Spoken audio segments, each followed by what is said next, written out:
días, ¿quién vive en Nicaragua? Gente que no vende patria, bienvenidos, bienvenidas a Sin Fronteras.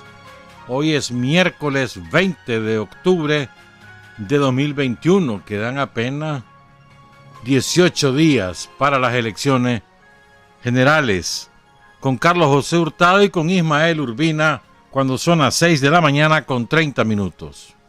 Sin Fronteras, la revista, con William Griggs Vivado, en la primerísima 91.7 y 105.3 FM.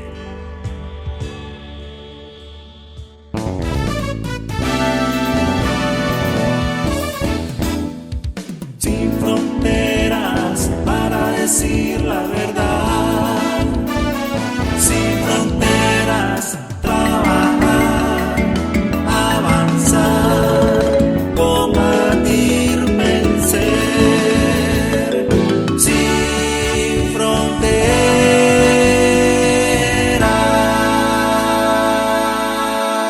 6 de la mañana con 38 minutos. Fíjate que el lunes, se me olvidó a mí mencionarlo, estuvo de cumpleaños el doctor Aldo Díaz Lacayo. 85 años se voló el hombre. Vos sabés que Aldo es un milagro de la medicina. Bueno, y del empeño propio, la verdad. Él vive más allá de lo planificado por la ciencia, porque estaba previsto que 15 años el hombre, ya lleva 25 con un solo riñón. Una maravilla, pero es que su disciplina es extraordinaria. Él tiene que estar a determinada hora en su casa y a esa hora está para tomarse las pastillas correspondientes. Y una gran dedicación de Teté, su compañera de hace muchísimos años, que se llevó más de 50 años, llevan juntos ya. Una maravilla esa pareja, son uña y carne. Felicidades, Aldo Díaz, atrasada. Ayer me informaron que el lunes falleció una compañera, madre de 3 héroes de la Revolución. La compañera Marina León Blandón fue sepultada el lunes o ayer y era originaria de Tumarín, en la Cruz de Río Grande. Y sus hijos, 2 de ellos son de los hipotes de Ciuna. ¿Se acuerdan que les contamos aquí la masacre de la Rampla? Son 2 de esos hipotes, los hermanos Alvarado León. Son de los chavalos que se fueron con la guerrilla sin armas ni nada y se perdieron en la selva, salieron a la carretera y ahí los esperó la guardia. Migdonio Alvarado León y Miguel Ángel Alvarado León. 2 de sus hijos. Y un tercer hijo cayó en combate contra los somocistas en los años 80, en 1983.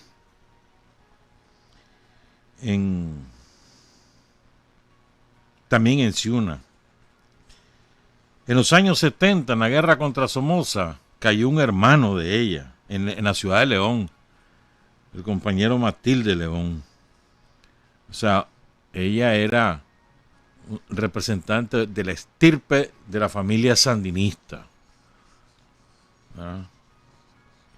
Y queremos saludar a toda su familia, a sus hijos, a sus nietos, a sus sobrinos, a sus hermanos. Doña Marina León Blandón, su vida es un ejemplo y de firmeza y de entrega. Y el día domingo nos enteramos, pero no quisimos decirlo el lunes porque esperábamos que la familia lo dijera primero. Se lo sabíamos por otras razones y preferimos esperar por ser cauteloso. Pero el lunes se fue Chepe Paso. Muy bonito lo que dijo Rosario de José Pasos el lunes. Chepe Paso fue, a ver, ahora uno ve las cosas normal, ¿no? Que un profesional se suma al frente, normal. Pero en los años 60, eso era inusual, porque generalmente los profesionales estaban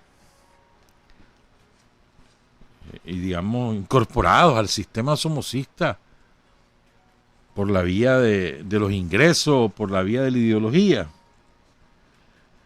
José Pasos no. Chepe Pasos, así lo conocíamos todos. Su nombre completo era José Alberto Pasos Marciac. Y entonces el doctor José Pasos era un psiquiatra ya respetado en los años 60, ya era un hombre que tenía su propia carrera, trabajaba en la Universidad Nacional como catedrático. Ahí se conoció con Ricardo Morales. Y eran uña y carne, Ricardo y Chepe Pasos. Me decía la comandante Tijerino que con la partida de Chepe Pasos se fue el último vínculo personal que ella tenía con Ricardo Morales. Y es verdad, pues, o sea, eso era Chepe Pasos, ¿no? Entonces él tuvo que salir del país porque cae preso Ricardo Morales y el siguiente era él, tuvo que salir. Se radicó en Panamá, ahí vivió hasta el triunfo de la revolución y siempre colaborando con el frente desde distintos ángulos, ayudando a buscar fuentes de financiamiento, colaboradores, casas de seguridad, relaciones internacionales, relaciones con el gobierno de Panamá. Fue el primer embajador de Nicaragua en Panamá, José Pasos, con la revolución, ¿verdad? Luego estuvo embajador en Alemania, fue vicecanciller, fue vicejefe del DRI, muchos años. Después estuvo en la Contraloría General de la República, que incluso fue presidente de la Contraloría. Ya Chepe tenía 80 y, a ver, nació en el 35, tenía 86 años. ¿Verdad? Pero, digamos, gran parte de su vida dedicada al Frente Sandinista. Rosario lo describía como portador de la sabiduría de nuestros ancestros, ¿no? Doctor del alma, junto con Mario Flores, ¿te acordás? Mario Flores, que también ya falleció hace mucho tiempo, Mario Flores Ortiz, Jacobo Marco Frech, del quien hablamos aquí hace algunos meses, o Juan Ignacio Gutiérrez. Eran 4 médicos muy destacados, todos ellos, 3 de ellos psiquiatras, Jacobo Marco, Mario Flores y Chepe Pasos. De manera que Chepe sufrió mucho sus últimos 2 o 3 años de enfermedad. Y yo tenía tiempo de no verlo. Y finalmente pues se lo llevó el cáncer. Chepe Pasos deja una impronta en el frente, sin duda alguna. Ya te digo, aquellos tiempos que un profesional saltara a militar en el frente sandinista, se expusiera, eso era inusual. Ahora se ve normal. Ahora, en aquel tiempo, incluso era mal visto por los otros profesionales y demás. Y él tuvo la entereza de dar el paso, pues. Bueno. Fíjate que ayer, son las 6:45, ayer, hubo 2 declaraciones muy importantes, o sea, dos lluvias de datos muy importantes.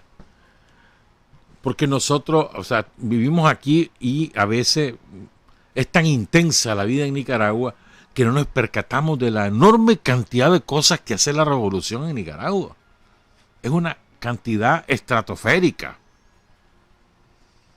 En un país, ¿verdad?, que superó una brutal crisis económica en la que nos sumió a Estados Unidos con el intento de golpe en el 2018 y que luego se agravó con la pandemia y peor, nos remataron los 2 huracanes.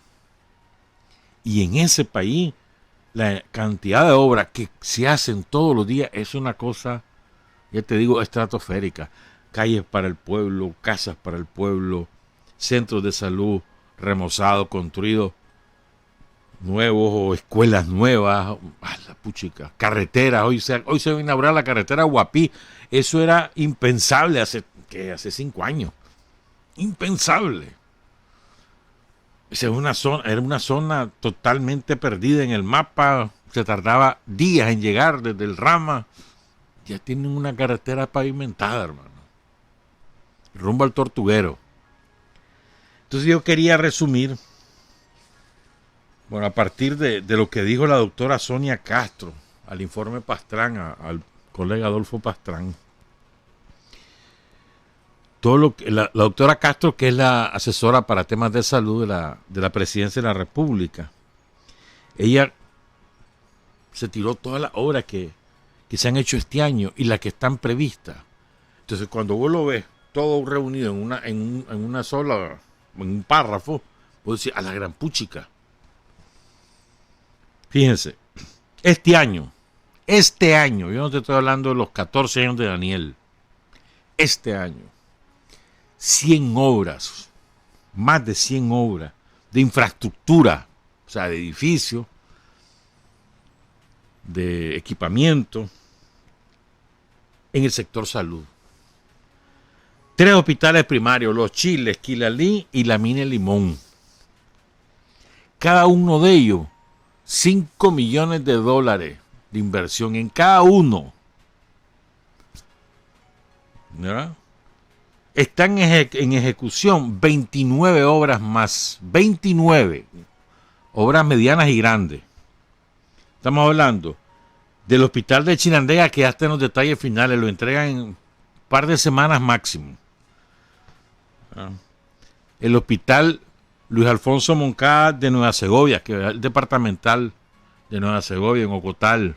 Ese, hombre, es que el edificio actual de ese hospital es una calamidad. Eso va a ser una revolución en Nueva Segovia una vez que esté el hospital nuevo. El hospital de León, el Oscar Danilo Rosales, va a ser el mejor hospital del país. Va a ser el de León. Lo terminan el próximo año. En Bilwi están haciendo el Hospital Nuevo Amanecer, que ese otro edificio que está en estado calamitoso, el viejo edificio. El Hospital Primario Matiguá, que lo terminan este año. El de Huihuilí Jinotega, otro sueño, hermano. Huihuilí Jinotega va a tener hospital. Ya lo empezaron, pero eso termina el próximo año. Eso no es simplemente hoy lo empezaste, mañana lo terminaste. No, hay que hacerlo bien hecho. Para que después no hayan problemas. Esos son los hospitales, fíjense. Se está construyendo ahorita la consulta externa del Hospital Pedro Altamirano en la Trinidad, en Estelí. Este es uno de los hospitales ubicados en los departamentos más antiguos. El hospital que antes se lo conocía era el Hospital de Monja. Y era conocido como el Hospital de los Tísicos, ¿no? La consulta externa van a construir ahí. La sala de emergencia en el Hospital Gaspar García Laviana. Ahí ya lleva más de las 2/3 partes construidas. La casa materna en El Viejo. Los puestos de salud en Guaguabar y en Halover, estos fueron arrasados por los huracanes. Van a mejorar la construcción de la consulta externa oncológica del Hospital Solidaridad. Eso ya empezó. La consulta externa de las clínicas médicas previsionales de Cucragil y Bonanza. La construcción del bloque quirúrgico del Hospital Regional Ernesto Sequeira de Bluefields. Y después viene otra obra que es muy importante por el dato que ofrece también la doctora Sonia Castro. La rehabilitación del área de nefrología del Hospital de Riva, el Hospital Gaspar García Laviana. ¿Saben por qué es importante? Porque hasta hace algún tiempo, hace unos meses, teníamos la percepción de que problemas de insuficiencia renal crónica occidente, ¿no? Sobre todo Chichigalpa, Chinandega, El Viejo, Pozoltega, Quesalhuaque, Malpaisillo, ¿verdad? Pero es que se ha descubierto una elevada incidencia de la insuficiencia renal crónica en el departamento de Riva. ¿Cuál es lo común entre Rivas y Chinandega? Ingenio azucarero. ¿Cuál es lo común también? Que los obreros, los cañeros, pasan 8 horas ingiriendo muy poca agua, pierden muchísimo líquido, someten a una enorme tensión el funcionamiento renal y el resultado es terrible. La IRC. En El Salvador también, en las zonas cañeras es igual en El Salvador. Entonces van a hacer un área de nefrología grande para tener ahí diálisis y otros tipos de atenciones a los pacientes de IRC. Después vamos a resumir la lógica de esto. El laboratorio de entomología central, eso fue inaugurado ayer, ¿verdad? Que te sirve para almacenar distintas muestras de virus en distintas zonas del país y vas mejorando tu diagnóstico epidemiológico.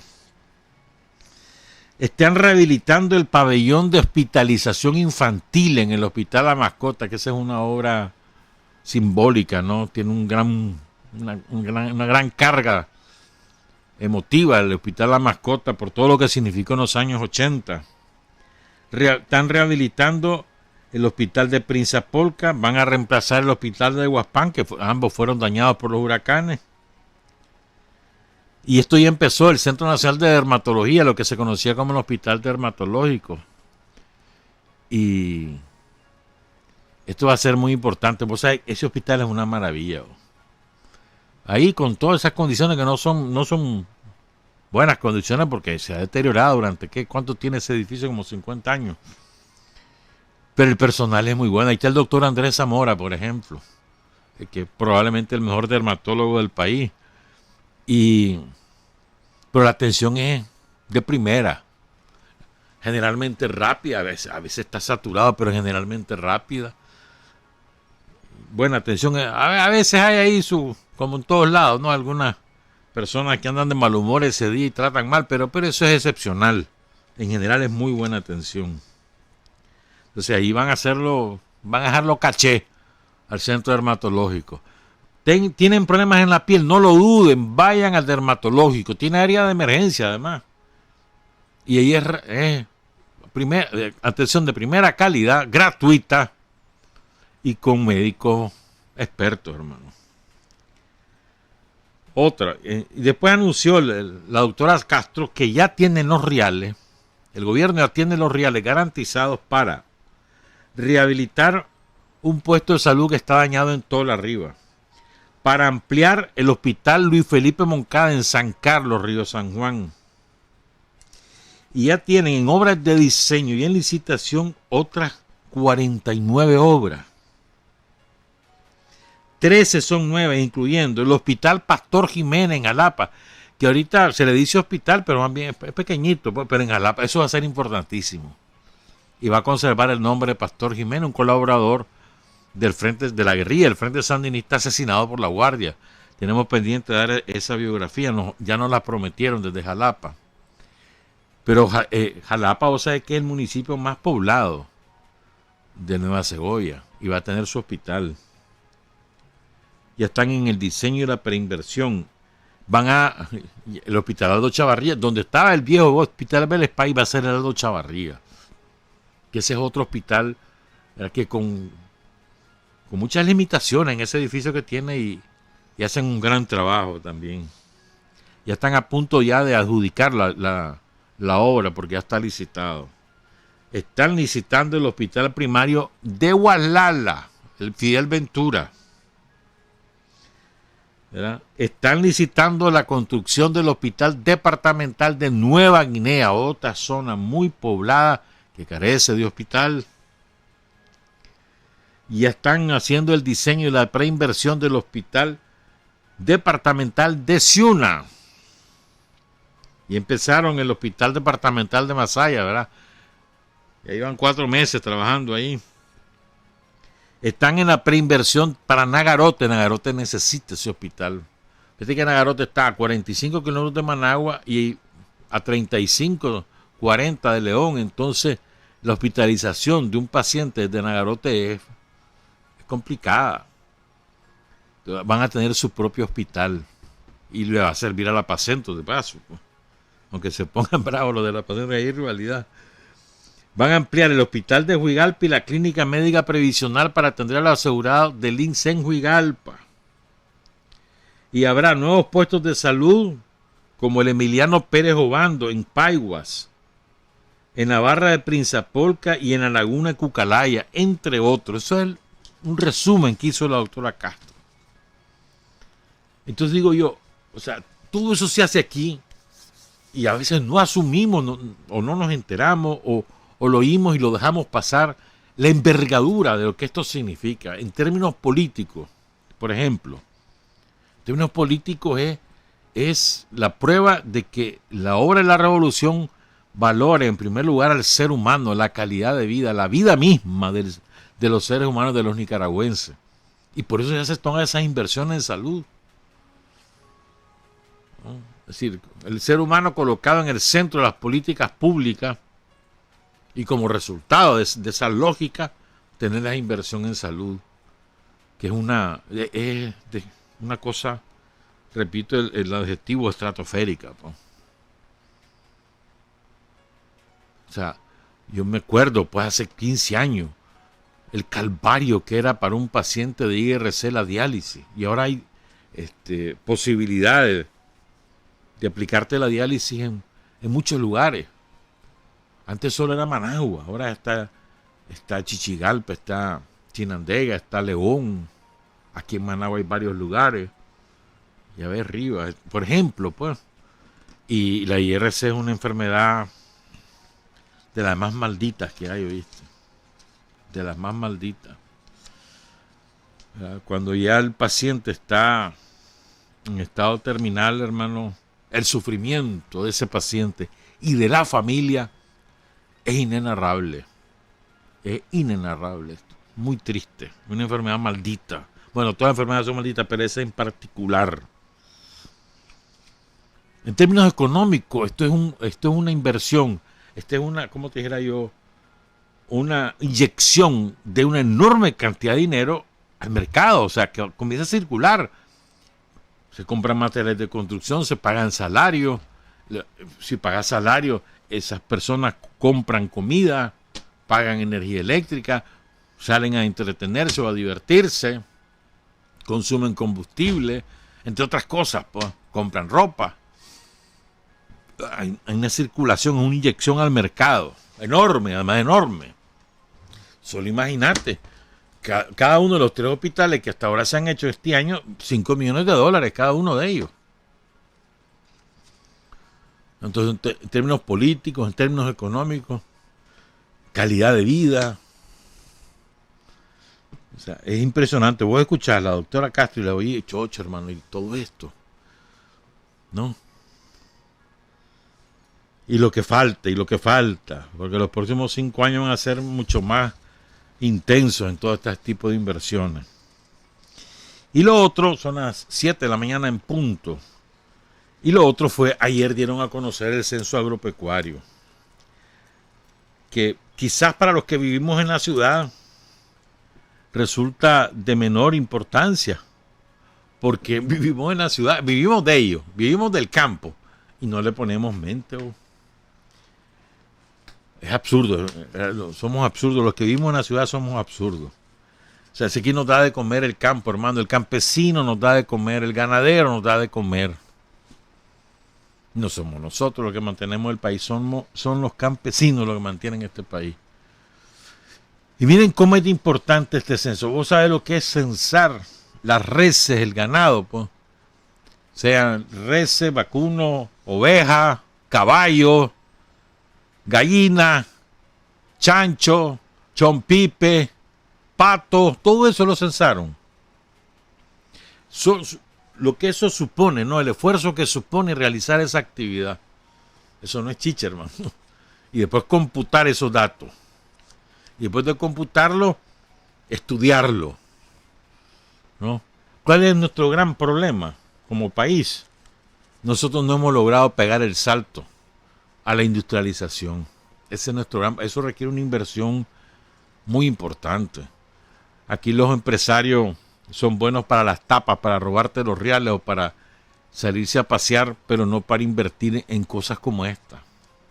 Si nosotros tuviéramos empresarios decentes, mano, que invirtieran en el país, pensaran en el desarrollo del país, otra galla nos cantara. No, para tener procesos propios de industrialización, que en lugar de estar exportando el ganado en pie, logramos exportar todo el producto terminado. Pero bueno, pues sigo entonces. Fíjate, solo estamos hablando del censo agropecuario. En Nicaragua, el hato ganadero cubre 9.700.000 manzanas. Este es el otro problema. Tenemos un ganado extensivo. Entonces va creciendo la cantidad de tierra que van ocupando el hato ganadero. Y tenemos que pasar al intensivo. En ese proceso estamos ya. El intensivo es que no necesites abarcar más manzanas para pastizales, sino que podás tener el ganado en una parcela determinada y le podás alimentar igual, ¿verdad? Y con igual calidad o mejor calidad. Entonces, fíjense, hay 160.000 fincas en Nicaragua que tienen por lo menos una cabeza de ganado. 160.000 propietarios de ganado significa eso. 73% de esa finca, es decir, 3/4 partes, ¿ya? 3/4 partes de esa finca, su principal actividad es ganado. En Nicaragua hay en este momento 5.705.000 cabezas de ganado vacuno. Eso es casi 2% más que el año pasado, casi 1.6. Es 5% mayor que en el 2017. Entonces, de ese ganado, de los que la matanza de ganado fue de 824.000, el 14% del hato nacional. ¿Dónde está concentrado el ganado? Este es un dato muy interesante. El ganado los ganaderos están concentrados en la zona del Caribe, norte y sur, y en Chontales. Ahí está concentrado. Estás hablando que entre Caribe Norte, Caribe Sur y Chontales hay 2.700.000 cabezas de ganado. Es el 48%. 48% del hato ganadero está en el Caribe Sur, en el Caribe Norte y en Chontales. En el resto del país está el 52% del ganado. Y fíjense, un dato importantísimo, por esto decía que vamos buscando cómo mejorar el rendimiento y pasar al ganado poco a poco, a mejorar el ganado, el hato ganadero. 12% de los productores están usando la inseminación artificial. Hace un año era el 1%. Este es un resultado neto de un programa especial del gobierno para incentivar la inseminación artificial, que tengan una mejor calidad en el ganado. Y entonces, tenemos casi 3 millones de vientres, es decir, ganado que puede reproducirse. Es una salvajada, hermano, el 1% de crecimiento. La inmensa mayoría con menos de 5 partos, 79%. Hay 5.700.000 manzanas del país que están dedicadas al pasto. Más o menos la misma cantidad de 2017, un 1% más. Perdón, más o menos la misma cantidad que el año pasado y un 1% más que en el 2017. Del área de pasto, esto es importante, hay un crecimiento del 13% este año frente al año pasado. Hay 3.300.000 manzanas dedicadas al pasto. Pasto natural, perdón.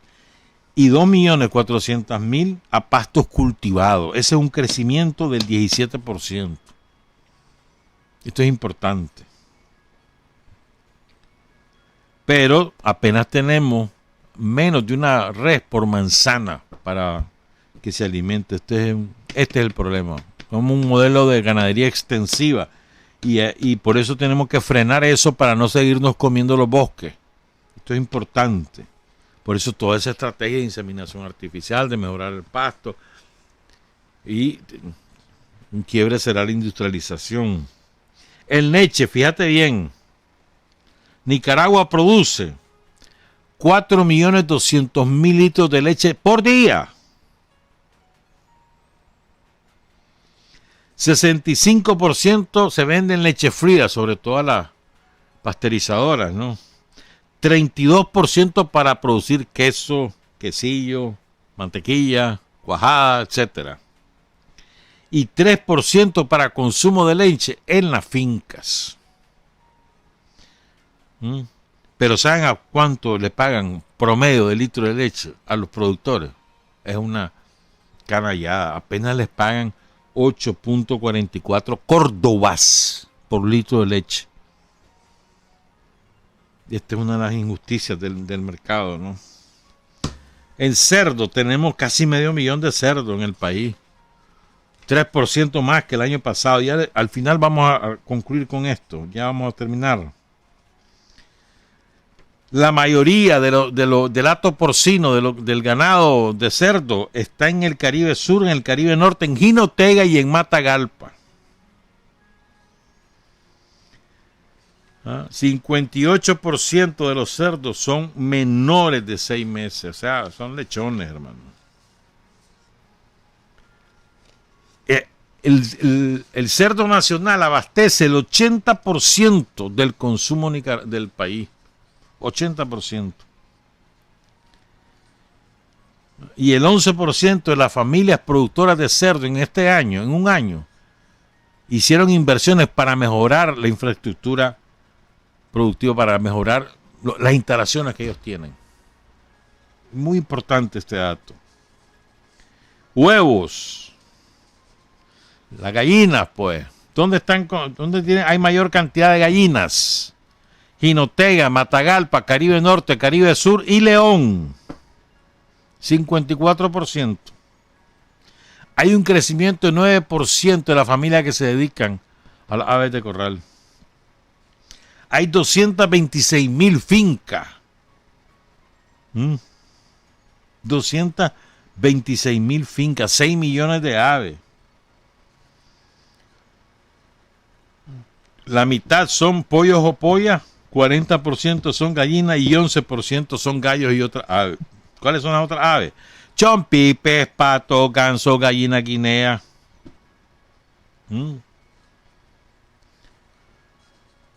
Producción de huevos. Hay 1,7 millones de gallinas ponedoras que diario producen 963,000 huevos. 32,100 cajillas diarias. 1% más que el año pasado, 9% más que los últimos 3 años. Significa que hay mayor productividad. Hay un crecimiento del 52 al 56% en los rendimientos de huevos por gallinas ponedoras. Pues sabes lo que son 32,000 cajillas diarias, más la producción aparte de la granja ya industrializada. Que solo ahí se producen 55,000. O sea, el país está produciendo 87,800 cajillas diarias de huevos. Caballos, ¿sabes cuántos caballos hay? Bueno, quitando los que ya sabes quiénes son los caballos, ¿verdad? Unos que están presos. Caballos, 344,000 caballos hay en este país, 3% más que el año pasado. Hay 142,000 mulas. Y ahí hizo que no censaron a los tranqueros. 142,000 mulas. Eso es 2.4% más que el año pasado. Y hay 77,600 ovejas. O cabros, pues. Cabras. Eso es 10.4, más bien es cabra, 10.4% más. 10% más de cabra. Esta es una cosa extraordinaria. O sea, primero, tener ese estudio, lo que eso significa. Segundo, lo que esto te ayuda a tener una idea de lo que tenés, por dónde puedes dirigir el financiamiento, dónde te aprieta más, dónde te aprieta menos. O sea, lo que te permite esto como país, incluso para determinar qué tipo de importaciones necesitas, etcétera, pues. Y luego dice el ministro de Hacienda y Créditos Públicos, el compañero Iván Acosta, dice que incorporando estas técnicas hay resultados que enorgullecen al sistema de producción. 670 millones de dólares corresponden solamente a la ganadería en exportaciones. Ya es más que lo que se exporta en oro. Volumen de carne creció el 11%, volumen del sector lácteo superó el 17% en exportaciones. Y el cálculo es que en los próximos 5 años se va a duplicar la exportación de lácteos. Entonces dice lo más importante, que resume esto, dice el ministro Iván Acosta, que esto fundamenta la proyección de las autoridades económicas y financieras del país de que Nicaragua va a crecer más del 7% este año y que el empujón va a ser tan grande que nos va a arrastrar a un crecimiento similar en el próximo año. Increíble, bravo. Increíble esto. O sea, son unos datos de una solidez. ¿Qué significa? ¿Sabes qué significa esto? Que nosotros producimos lo que comemos. Es la enorme diferencia que tenemos con muchos otros países. Incluso en revolución como Venezuela o lo mismo Cuba. Nosotros producimos lo que comemos. Arroz, frijoles, maíz, carne, huevo, leche. Más las legumbres, todas las verduras y demás, la fruta. Nosotros producimos alimentos, somos productores de alimentos. Aquí no nos vamos a palmar de hambre. Podemos tener otras dificultades, pero de hambre no. ¿No? Y entonces, ese modelo nosotros no lo podemos desdeñar, al contrario, fortalecer la autosuficiencia alimentaria. Ese es un objetivo de Naciones Unidas de hace muchos años. Nosotros estamos muy pronto a alcanzarlo. Muy pronto. Tenemos que felicitar a todos los campesinos, los ganaderos. Qué barbaridad, una maravilla cómo trabajan, ¿verdad? Y eso no es adecuadamente retribuido por el conjunto de la sociedad. Les pagamos una miseria por el litro de leche, por la libre carne, por la calle. Nos quejamos los de Managua por lo que pagamos por los huevos, pero es que esos son los granjeros. Pero si fueran los huevos de la gente, de los pequeños productores, pues de una finquita, sí, ¿cuánto significa el trabajo de ellos? Y nosotros no sabemos valorar el trabajo del campo. Es un gran problema de las sociedades urbanizadas. Regresamos, son las 7:14. Hay hombres que luchan un día y son buenos. Hay hombres que luchan un año y son mejores. Pero hay hombres que luchan toda la vida. Esos son los imprescindibles. 7:20 a.m. Hay un concepto clave que lo hablábamos el lunes, que lo queremos desarrollar un poco hoy. El concepto de democracia, de patria, de revolución. Y a propósito de eso, es que a veces da rabia, ¿no? Ver o leer a tanta gente que te quiere dar lecciones de cómo debes hacer o dejar de hacer tus procesos políticos. Entonces estaba leyendo ayer o antier y entonces me puse a acordar. Revelaron en Gran Bretaña, pongan cuidado en esto, revelaron en Gran Bretaña unos documentos que confirman la complicidad del régimen de la dictadura británica con el asesinato de 3 millones, no te equivocaste en la cifra, 3 millones de inmensa mayoría jóvenes de Indonesia en los años 60, entre 1964, 65 y 1968, 70. 3 millones. ¿Qué fue lo que ocurrió en Indonesia? Pónganse a investigar y van a escandalizarse. En fuentes confiables, no en las fuentes del capitalismo, ¿verdad? Y van a encontrar cosas escalofriantes. Indonesia fue colonia portuguesa, fue colonia holandesa, con lo que eso significa, ¿viste? De colonia. Holanda impuso ahí su dictadura colonial por el comercio de las especias, pues, es decir, del achote, por decir algo, estoy hablando, ¿verdad? De la pimienta, sobre todo la pimienta. Impuso ahí la dictadura en Indonesia, ocupó Indonesia a la fuerza. Y fue Suharto el que logró, Sukarno, el que logró la independencia e instauró un régimen nacionalista que se oponía a la hegemonía imperialista en el sudeste asiático, y eso le costó el poder. Entonces, él tenía una manera de gobernar sui generis, ¿no? Se quería llevar bien con todo el mundo y eso es imposible. Entonces, su gobierno se llevaba bien con la extrema derecha, con el Partido Comunista, con no sé quién, con todo el mundo. Pero yo creo que de ahí agarraron la receta a los yanquis. Tenía de jefe militar al tipo que le dio el golpe de Estado. De ahí agarraron el ejemplo de los yanquis para ponerlo en Chile, de los británicos. Entonces, el Partido Comunista de Indonesia era el partido comunista más grande del mundo, solo superado por el de China y el de la Unión Soviética. No estaban en el poder y era el más grande del mundo. Fueron exterminados, literalmente. Unos pocos, sobre todo, intelectuales y profesionales, lograron sobrevivir con un estigma. Con el estigma de haber sido prisioneros políticos de la dictadura de Indonesia, prohijada, apadrinada, fomentada por los británicos y los yanquis, y se pasaron a cuchillo a 3 millones de indonesios. Esos británicos nos dan lecciones de democracia. Los británicos confesaron, los agentes de inteligencia que estaban radicados en Indonesia confesaron que ellos les pasaban la lista de los dirigentes de izquierda, los dirigentes sociales, que había que exterminar a los militares indonesios. Y después ellos obraban por su propio medio, ¿verdad? O sea, vos cuando lees esa cifra, cuando oís esa cifra, 3 millones, decís, pero qué exageración. No es exagerado, son 3 millones.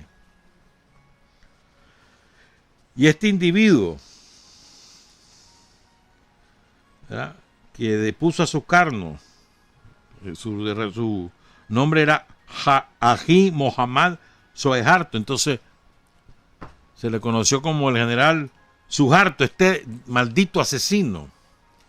Se considera el segundo hombre más corrupto que ocupó el poder político en el mundo. El primero era Marco, en Filipinas. El segundo era él. Después está Papa Duvalier. ¿Sabes cuánto se robó ese hombre, vos? 35 mil millones de dólares. Y siempre respaldado por los yanquis, por los europeos, sobre todo los británicos, los franceses, los alemanes, todo el mundo se va bien. Eso era un régimen democrático de Indonesia, creado sobre 3 millones de cadáveres. La inmensa mayoría asesinados a cuchillo, a hachazo, a tiro o estrangulado. La inmensa mayoría. En miles de comunidades de toda Indonesia. No estamos hablando de una ciudad, miles de comunidades, porque Indonesia es sumamente poblado, ¿verdad? Más de 200 millones tiene. Pero además es muy extenso el archipiélago de Indonesia. ¿Vos sabés lo que es robarte 35 mil millones de dólares? El tipo se fue porque ya estaba muy viejo y renunció en el 98. Pero se fue a gozar de sus reales. Entonces, esas son las democracias que apoyan. Jamás le dijeron a este criminal de guerra, Suharto, jamás le dijeron, él era un dictador, él escupía en rueda, hermano. Se sentaba con todos ellos, la democracia de Indonesia. Todos hacían negocios con ellos. Todos sabían los crímenes que se hacían en Indonesia, no decían nada. Todos sabían lo que robaba y no decían nada. Todos sabían el terror impuesto en Indonesia y no decían nada. Como lo que ocurrió en Brasil, como lo que ocurrió en Chile, como lo que ocurrió en Uruguay, como lo que ocurrió en Argentina. Todos ellos sabían las bestialidades que ahí se cometían y nunca dijeron nada.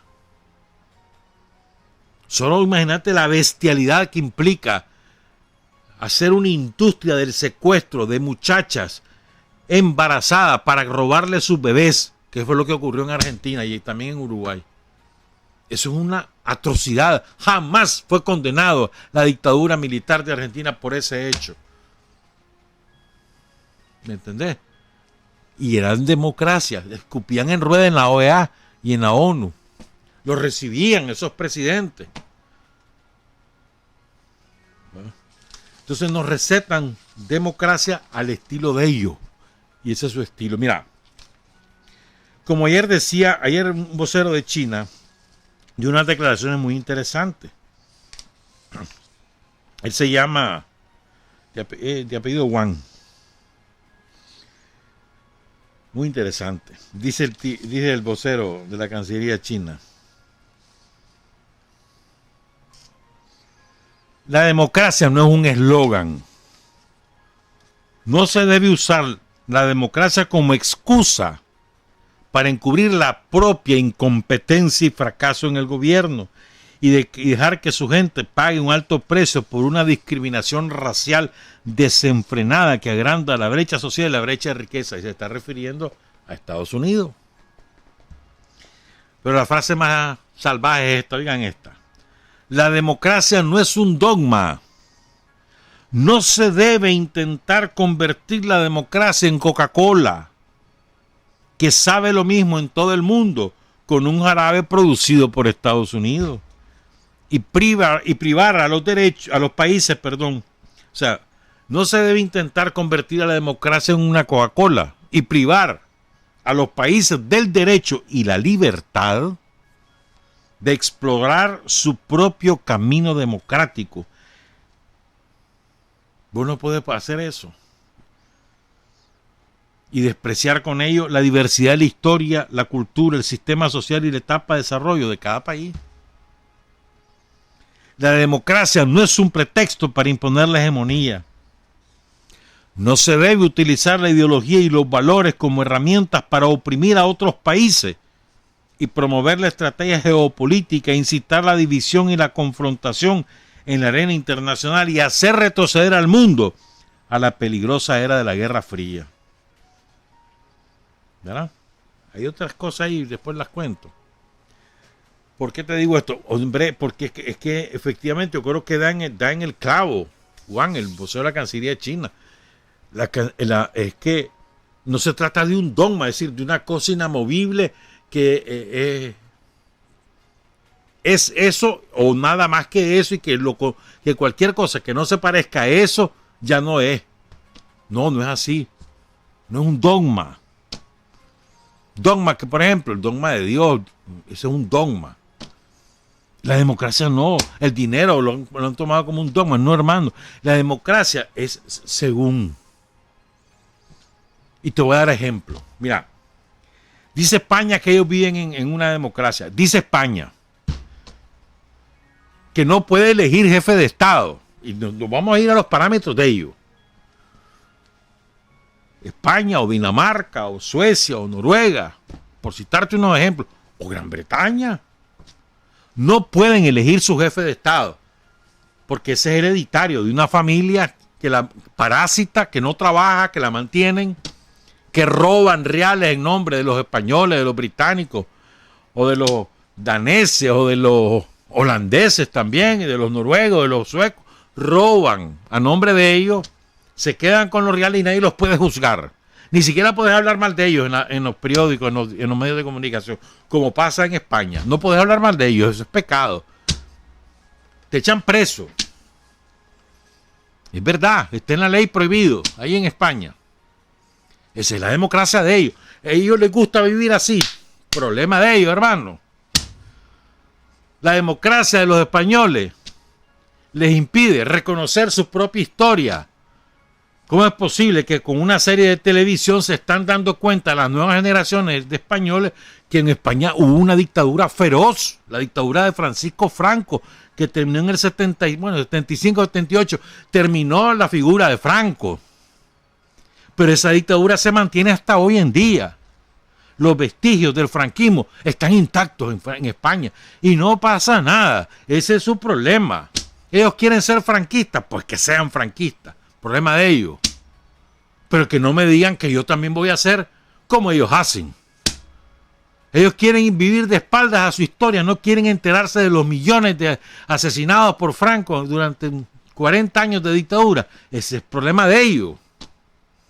Ellos quieren vivir creyéndose el imperio que trajo progreso a América. Es problema de ellos que vivan eso.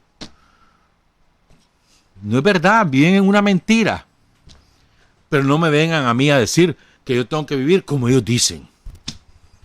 Ese es el problema de ellos. Los españoles quieren cambiar eso, que voten todos esos partidos políticos que son maquinarias de corrupción, que oprimen a sus pueblos. Para eso sirven el PSOE y el PP. Y ahora la extrema derecha que se llama Vox. Para eso sirven, para oprimir. Los españoles quieren estar oprimidos. Problema de ellos. Busquen cómo liberarse, sí. No vengan a recetar. Busquen cómo reconocer su propia historia, por lo menos, pues. Dale, pues, ni siquiera la del genocidio que hicieron en América. Solo la tuya, hombre, la que viviste en tu propia península. O ya se te olvidó lo que le hiciste a los árabes. O lo que le hiciste a los judíos. Ustedes, pueblo español, eso le hicieron a los judíos, a los árabes, ahí en el territorio, en la península. O lo que le hicieron a los guanches en Canarias. Exterminaron a los guanches. El pueblo originario de Canarias fue exterminado, literalmente. No quedó ni uno. Quedan algunos vestigios culturales. Los guanches.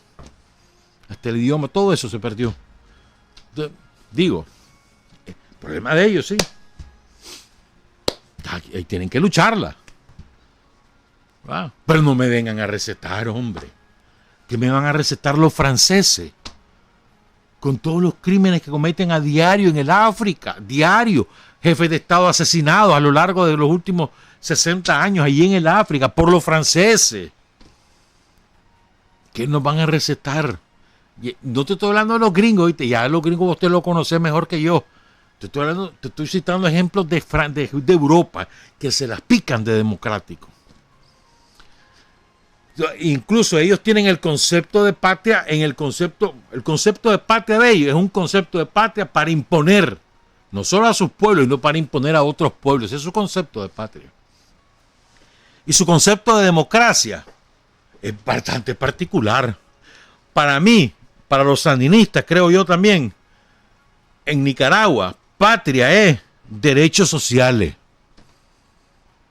Para nosotros los sandinistas, patria es recuperar nuestra historia, conocer nuestros orígenes.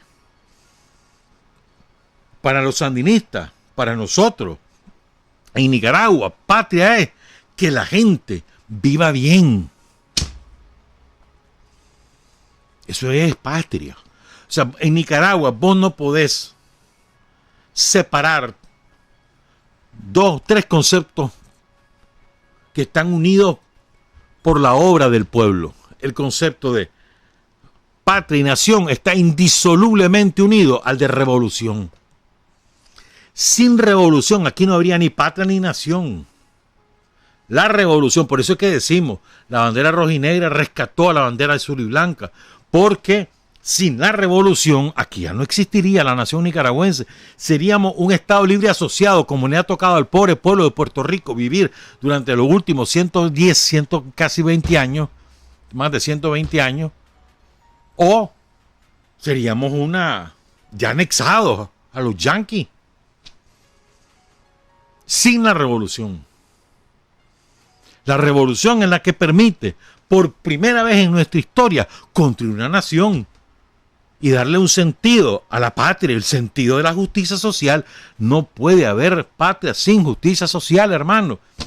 Ellos, los españoles, los franceses, los yanquis, los mexicanos, creen que se puede hacer patria sin justicia social. Es problema de ellos. Para nosotros no. La esencia de la patria es la justicia social, hermano. No son los símbolos, ni son las historias de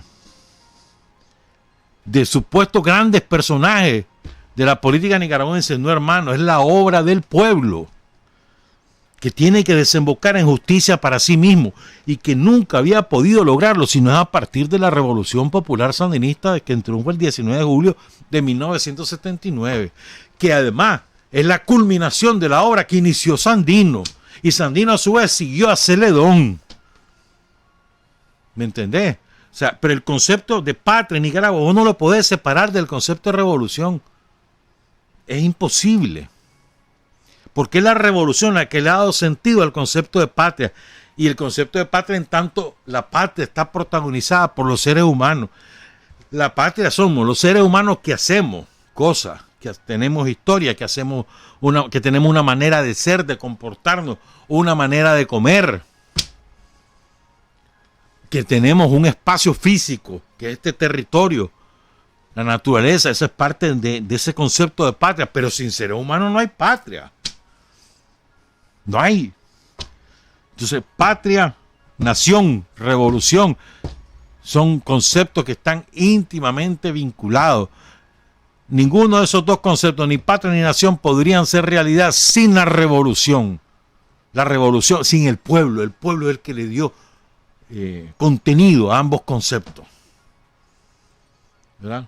Entonces, me parece sumamente importante. Yo creo que en esta campaña electoral que ha tenido una gran fuerza en el territorio, gracias a esa militancia abnegada, gracias a esos pastores, andan pastoreando, apóstoles de la democracia, apóstoles de la patria, apóstoles de la revolución. Esos son los militantes que ya andan callejeando, hermano, o a caballo, en lo que sea, metidos en las comunidades. Esos son los apóstoles de la democracia, de la patria y de la revolución. Esos son esos compañeros, esas compañeras, que trabajan sin estar pidiendo reales, hermano. Si les dan bueno y si no les dan tan bien. Bueno, eso que andamos haciendo es simplemente la continuación de ese trabajo de décadas, de siglos, de construcción de patria. Yo creo que en esta campaña me parece a mí que es ideal, ¿no? Para que lográramos prender ese concepto en el sentido generalizado de la palabra, es decir, que todos asumiéramos, que el nicaragüense asumiera como cierto esto. Ese es el trabajo ideológico más importante. Nicaragua como país no puede existir si no está de por medio del pueblo gobernando. Si el pueblo no gobierna en Nicaragua, no hay forma que Nicaragua sobreviva como país. No hay manera. La burguesía de este país, que es una burguesía parásita y parasitaria, que es una burguesía apátrida, totalmente desarraigada, que respira por los yanquis. Esa burguesía entregaría esta nación a Estados Unidos en cuestión de segundos, hermano, si la posibilidad la tuviera. Si aquí no hubiera habido revolución que construyó un ejército, que construyó una policía, que construyó un Estado de nuevo tipo, si aquí no hubiera habido una revolución en el 90, entre el 90 y el 2007, ellos hubieran entregado a Estados Unidos el territorio nicaragüense. ¿Qué se los impidió? El pueblo de Nicaragua, que había hecho su ejército, su policía, su Estado, su marco constitucional, y que además estaba plantado en las calles, organizado.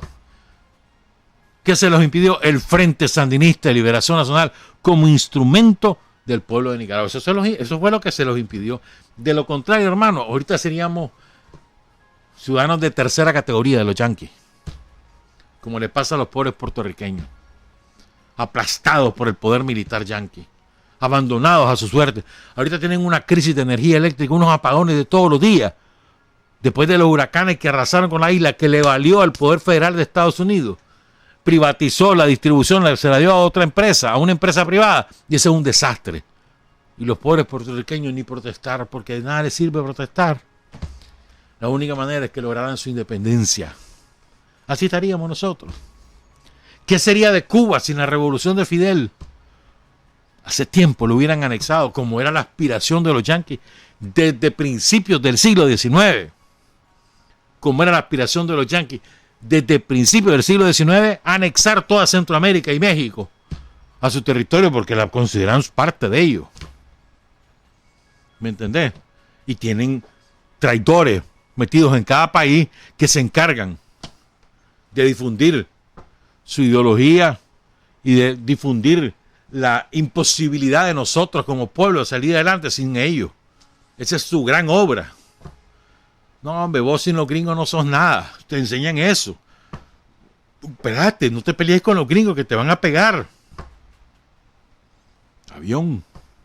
Le hemos demostrado a la historia mundial, la humanidad completa sabe que los nicaragüenses no le tenemos miedo a los yanquis, que los vencemos. Les hemos ganado en todos los terrenos siempre. A los gringos siempre los vencemos.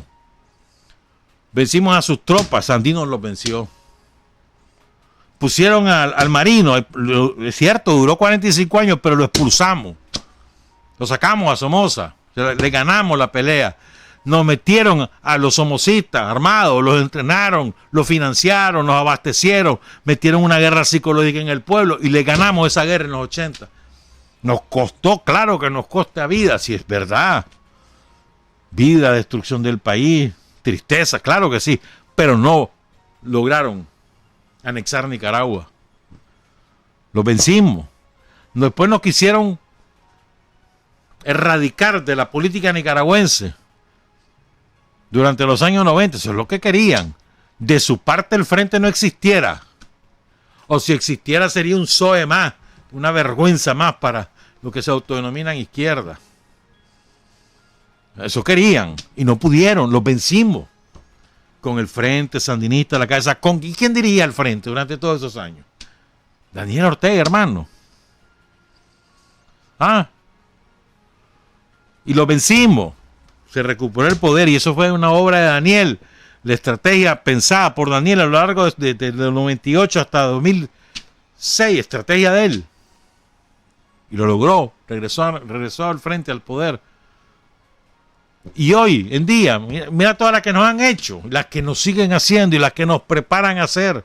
Y lo seguimos venciendo. Sobre la base de la fuerza del pueblo de Nicaragua. No es que los genios ahí, no, es el pueblo, el gran protagonista. El Frente Sandinista es su intérprete y el mejor intérprete es Daniel, que además sintetiza, personifica todos esos años de lucha. ¿Qué quiero decir entonces?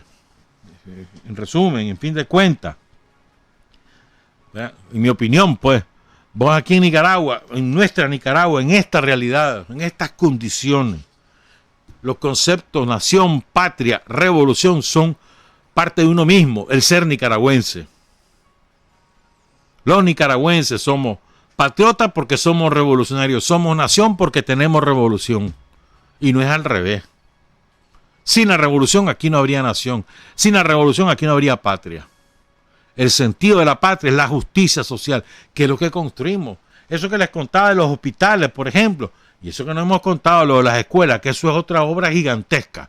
Las escuelas, las universidades en el campo, etcétera. Y ayer hoy escuchaba aquí en la radio a la rectora de la UNAM León. Solo de la UNAM León van a egresar alrededor de 280 chavalos como médicos. Antes esa era la cifra total del país. Eso es solo la UNAM León. Más la UNAM Managua, más las universidades privadas. Aquí se producen médicos, más de 600 médicos por año. Bastante más. Y de enfermeras ya no se diga. Pero bueno, lo que quiero, ¿y por qué se hacen esas cosas? Porque lo que nos interesa es la vida de los seres humanos. ¿Por qué se busca, por qué se procura fomentar la producción de alimentos en el país? Porque lo que nos interesa son los seres humanos que tengan comida y que puedan progresar, prosperar. De acuerdo a su posibilidad y la ayuda que le pone el gobierno, ayuda técnica, ayuda financiera, de la que sea, pues. Y además, las obras que hace el gobierno complementarias, caminos de penetración, carretera, energía eléctrica, agua potable, alcantarillado, todas esas cosas ayudan a que las familias progresen y produzcan más. Entonces, esa obra de la revolución que da sentido de pertenencia al nicaragüense, significa, es una obra por fortalecer patria, además. Si vos no tenés un sentido de pertenencia, ¿de qué patria estás hablando? Si no tenés el orgullo de ser nicaragüense por tu historia y por lo que haces, por las cosas que producís, por la manera como sos, pero orgullo de hacerlo, no como todos estos sátrapas, los burros y los caballos que están metidos ahí en las cárceles. No, hombre, esos no tienen sentido en la nacionalidad ni orgullo de ser nicaragüense, ninguno. Entonces, el orgullo de ser nicaragüense parece mentira. Va el orgullo acompañado del orgullo de ser sandinista, acompañado del orgullo de ser revolucionario, de ser nacionalista, de ser patriota. Son orgullos que son parte de una misma identidad. Nosotros no decimos de gratis que la bandera rojinegra rescató a la bandera azul y blanca. No, eso no es gratuito, que lo hemos dicho. Eso es la pura realidad. Sin la bandera rojinegra, es decir, sin el pueblo de Nicaragua, jamás tendríamos patria. Seríamos cualquier cosa. ¿Verdad? Ahí andaríamos como parias por el mundo. El sentido de patria lo da el Frente Sandinista como instrumento del pueblo de Nicaragua. No se nos olvide nunca eso. Como instrumento del pueblo. Nosotros, por nosotros mismos, no tenemos valor sin el pueblo. Nosotros somos instrumento del pueblo. Que además nos debemos al pueblo, no solamente en un sentido del deber político, sino en el sentido de obedecer lo que el pueblo necesita, lo que el pueblo demanda y requiere. Entonces, en resumen, pues, nosotros, a ver, te doy otro concepto. Es que también, incluso eso va acompañado, hermano. Es verdad, el otro día lo estábamos discutiendo y creo que tiene razón. Hay un cuarto concepto que es parte de lo mismo, y el concepto de democracia. Los nicaragüenses hemos sabido lo que es realmente la democracia con la revolución.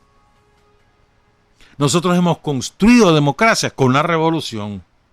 La democracia no son las elecciones cada cierto tiempo. O sea, no es democracia, es parte de la democracia. No es toda la democracia. Si los españoles se sienten bien, o los mexicanos se sienten bien, o los yanquis se sienten bien, decir que viven en democracia porque cada cierto tiempo eligen su presidente y sus diputados, ese es el problema de ellos. A ver, mira la democracia de los españoles. Todos los días sacan de sus casas a miles de familias porque no le han pagado a los bancos. ¿Y dónde van a dormir esas familias? O a las casas de familiares o a la calle. Lo que pasa en Estados Unidos, ellos viven felices con esa democracia, dicen, vivimos en democracia, este es el país de las oportunidades, el paraíso, como le dicen, ya ni me acuerdo cómo es, el one way, bueno, vale pues. Pero eso significa que cuando van a los hospitales, si no pagás, no tenés salud. Mira cuántos murieron en la pandemia en Estados Unidos porque no tenían posibilidades de pagarle a un hospital. Esa es su democracia, viven felices así, que no pueden pagar la salud, pero se compran carro cada año. Allá ellos, ¿no? Nosotros tenemos otra manera de pensar la democracia. Nuestra manera es justicia social. Democracia es porque tenemos posibilidades de ir a un hospital, de que te atiendan y que no pagues un centavo por eso. Y que más que te atiendan con calidez y calidad. Las carreteras, ellos son felices pagando los peajes. Allá los españolitos, y ahí pasan 50 años, le dan una concesión y pasan llenándose los bolsillos, los que hicieron la carretera. La pagaron en 10 años y sin embargo pasan 50 años cobrando los peajes. Ese es el problema de ellos. Esa es su manera de ver la democracia. Nosotros la tenemos de otra manera. Ahí están las carreteras, las mejores carreteras de Centroamérica están en Nicaragua. Pregúntenle a los ticos que se las pican. Pregúntenle al pueblo tico qué dicen las carreteras de Nicaragua. O a los hondureños, o cualquiera. Y no las cobramos. No las cobramos. ¿Me entiendes? Y esa es nuestra manera de entender la democracia. Justicia social. O sea, la democracia la hemos construido nosotros de acuerdo a nuestra condición, nuestras circunstancias. El mayor problema de Nicaragua, ¿cuál era? No era que no habían elecciones. El mayor problema de Nicaragua era el hambre, la pobreza, la miseria. Ese era el mayor problema de Nicaragua. Que si hay elecciones, no hay elecciones, ¿qué pierdo yo? Lo que quiero es que la gente viva mejor. Si además tengo posibilidades de elegir, magnífico, entonces hacemos el combo completo, y es lo que tenemos, el combo completo, derechos políticos, derechos sociales, los unos sin los otros no tiene ningún sentido. Ahí no viven los guatemaltecos, los hondureños, los ticos, haciendo elecciones cada tanto y hacen parranda y se pelean entre ellos. ¿Y de qué les sirve? ¿Qué problemas han resuelto al pueblo tico? Pregúntenle al pueblo tico cómo se sienten ahorita con Alvarado o con cualquiera de los gobiernos. Vayan a preguntarle. Cada vez hay mayor abstención en Costa Rica. ¿Por qué? Porque ningún gobierno le resuelve esos problemas. Cada vez más hay más miseria. Le llaman precarios a los barrios miserables, que cada vez son más. ¿Me entendés? ¿Democracia para qué? ¿Elecciones para qué? Si la gente sigue viviendo mal, hipotecada, debiendo un montón. Ahí no hay tico que no deba más de lo que va a ganar en toda su vida. Que tarjetas de crédito, que préstamos, que compraron tal cosa, el crédito, la casa, el carro, todo, hasta la salud. No me vengan con cuentos. ¿Me entendés? Entonces ese es el otro concepto que va íntimamente vinculado. A mí que no me vengan a recetar cómo se hace la democracia o se deja de hacer. La peor dictadura del mundo, ¿cuál es? La de Estados Unidos. Y en el mismo nivel, la dictadura de España, la dictadura de Francia, la dictadura de Gran Bretaña, la dictadura de Alemania, la dictadura europea. Esas son las peores dictaduras del mundo. Porque son amparo del capitalismo, de la expoliación, del negar los derechos sociales a sus pueblos. Son las peores dictaduras del mundo. Y peor aún, exportan esa explotación y esa opresión a otros pueblos del mundo. Como le pasó a los afganos, como le pasó a los iraquíes, como le pasó a los sirios, como le pasó a los libios. Y eso para hablar solo de la historia contemporánea. Nosotros sufrimos las peores dictaduras del mundo como resultado de la imposición de los yanquis y de los europeos. Nosotros hablamos de la humanidad. Los nicaragüenses hemos sabido librarnos de esas dictaduras. No solo de la dictadura de Somoza, sino de la dictadura de los yanquis y de los europeos, impuesta a través de los oligarcas y los vendepatrias en Nicaragua. ¡Fuera! No queremos dictadura. Queremos nuestra democracia, nuestra manera de ser. Queremos nuestra patria, queremos nuestra nación. Y la patria, la nación y la democracia se construyen con la revolución. Ninguna de las tres cosas existiría sin revolución, sin Frente Sandinista, sin pueblo de Nicaragua. Bueno, vamos a cerrar Sin Fronteras con el audio, con la intervención del compañero Gustavo Robreño, que desde Cuba nos colabora cada semana. Esta vez nos habla del movimiento de no alineados. Trabajar, avanzar, combatir, vencer, patria y libertad. Buenos días, amigos de Nicaragua. Desde La Habana, Cuba, les habla Gustavo Robreño para el programa Sin Fronteras de Radio La Primerísima. Si algún fracaso rotundo han sufrido la política imperialista y la diplomacia chantajista estadounidense en el último medio siglo, han sido sus fallidas intenciones por desintegrar y destruir al movimiento de países no alineados, para lo cual se han valido de todo tipo de presiones, maniobras sucias, intrigas, conspiraciones y hasta guerras de agresión. Inspirada en la realización y acuerdos de la histórica Conferencia Afroasiática de Bandung de 1955 y en los 5 principios para la coexistencia pacífica que de ella emergieron, surgió la idea de agrupar en una sola fuerza viva y actuante en el escenario internacional a un grupo mayoritario de países, muchos de ellos recién independizados en África y Asia, encabezados por destacados líderes de la época, como fueron Tito, Nasser, Nehru, Sukarno y Nkrumah. Vivíamos los tiempos de la Guerra Fría, expresada en el enfrentamiento entre dos bloques principales, cuando Estados Unidos desplegaba frenéticamente su política de pactos militares alrededor del mundo, en busca de mayor hegemonía y dominación por su parte, con el apoyo de las ex metrópolis europeas que le servían de acompañamiento.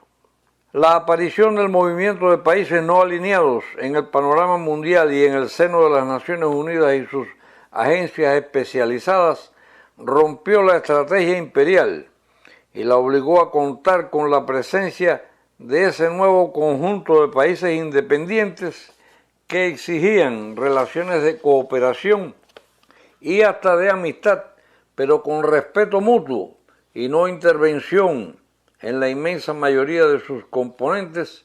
De este modo se celebró en Belgrado, capital Yugoslavia, la primera cumbre constitutiva del movimiento de países no alineados, hoy con 120 países miembros, que acaba de conmemorar 50 años de existencias y lo ha hecho de manera brillante, consolidándose como una fuerza mundial sin paralelo ni precedente, unida en la diversidad, pero fiel a sus principios fundacionales, momentos en que el gobierno imperialista de Estados Unidos amenaza con regresar a la época de los pactos militares. Los no alineados levantan hoy la bandera del multilateralismo y la sostienen en todos los foros y eventos internacionales, así como en las organizaciones regionales y en el seno de las Naciones Unidas y sus agencias especializadas. En la nueva etapa histórica es su tarea fundamental la defensa de ese principio, que por sí solo abarca los conceptos originales, todos que dieron origen al no alineamiento. Las bombas criminales de la OTAN que cayeron sobre la población civil de Belgrado a fines de la década de los 90 iban también contra el no alineamiento, buscaban también el fin y la desaparición de este movimiento que con amplitud, democracia y respeto para todos procura la aparición de un nuevo orden internacional. Hasta el próximo comentario. Me despido desde La Habana, Cuba, para el programa Sin Fronteras de Radio La Primerísima. Buenos días. Revolución es sentido del momento histórico. Es cambiar todo lo que debe ser cambiado. Es igualdad y libertad plenas. Es ser tratado y tratar a los demás como seres humanos. Es emanciparnos por nosotros mismos y con nuestros propios esfuerzos. Es desafiar poderosas fuerzas dominantes dentro y fuera del ámbito social y nacional. Es defender valores en los que se cree, al precio de cualquier sacrificio. Es modestia, desinterés, altruismo, solidaridad y heroísmo. Es no mentir jamás ni violar principios éticos. Es convicción profunda de que no existe fuerza en el mundo capaz de aplastar la fuerza de la verdad y las ideas. Revolución es unidad, es independencia, es luchar por nuestro sueño de justicia para Cuba y para el mundo, que es la base de nuestro patriotismo, nuestro socialismo y nuestro internacionalismo.